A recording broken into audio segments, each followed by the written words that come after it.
to Science Lucky. This is my very first science video.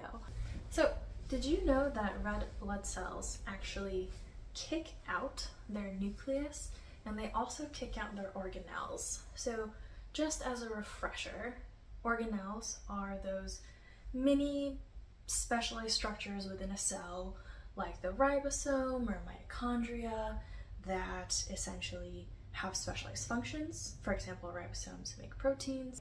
Back to red blood cells. Cool, so they kick out their nucleus and organelles. Why is this even important? How does it even work? So red blood cells are formed through a process called erythropoiesis, which is a very long, hard name to spell. This starts even before we're born, really when we're embryos. We have our teeny tiny livers, and that is where erythropoiesis starts when we are, embryos. We're very small. But as we grow and eventually hello world out of the birth canal, our red blood cells are formed in bone marrow of many different kinds of bones when we're children.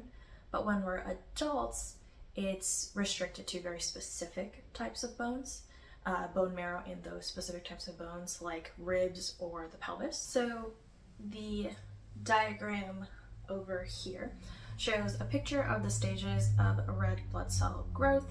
As you can see, the nucleus is gone towards the end stages of red blood cell growth, and the cell also gets visibly smaller towards the very end, the last stage. There are these types of proteins called actin that contract around the nucleus actually and pinch off the nucleus so it separates from the larger cell, and essentially you're ending up with a tiny little cell that has a nucleus in it with all that genetic material, the DNA, but it's now separated from the original larger cell. Now what happens is we have a macrophage. A macrophage is a type of immune cell that our body has. It essentially eats up that nucleus in that very small cell, and then it's just gone. While that happens though, while the nucleus is also being kicked out of the cell, we also have organelles like ribosomes being broken down. It's being broken down through a process called autophagy. This is when cell parts are broken down and essentially recycled so that the cell can use those nutrients. They don't go to waste, essentially. There's then another process that takes care of any leftover organelles. Essentially, you end up with red blood cells that have no organelles or nucleus. So we started with a regular cell that has a nucleus, that has organelles, all those things that you're taught in 7th grade biology. And at the very end of red blood cell growth, when it's at its most mature stage, it no longer has those. So is it empty? Actually, no. It sounds like it would be empty, but it has a bunch of these molecules called hemoglobin. Hemoglobin is a specific protein that binds oxygen, and it binds it really well. It has a couple iron atoms in it as well, which in turn help bind the oxygen. Not gonna go into the chemistry of that today, but point is we have so much hemoglobin in our red blood cells to essentially, allow them to do the job that they have, right? Which is to carry oxygen to all of our tissues, which all of our tissues, all of our cells, all of our different organs, the eyes, me moving my hands right now, right?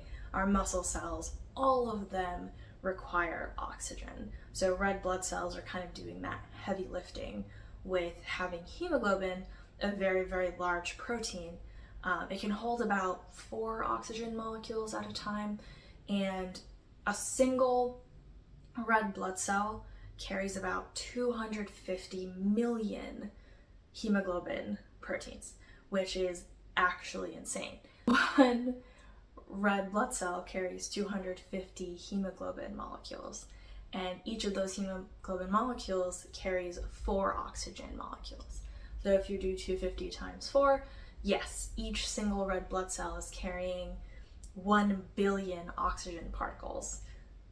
That's an insane number, right? So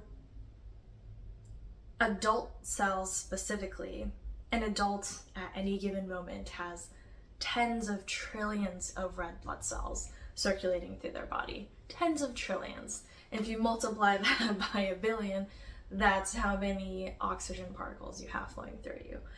Feel free to do that math, but it is a lot, right? It is hella oxygen. It's pretty cool. And so essentially, why are we kicking out the nucleus and the organelles once we reach a later stage of development for these red blood cells? It's so that we can make room for these large proteins. Hemoglobin is a pretty decently large protein, and if we have 250 million of them, yeah, we're gonna need that space, right? So it's pretty cool. And this is like one of the few, it's not really an exception because it is a cell that starts, it is a human cell that starts with having a nucleus and organelles, but ends up, kicking them out.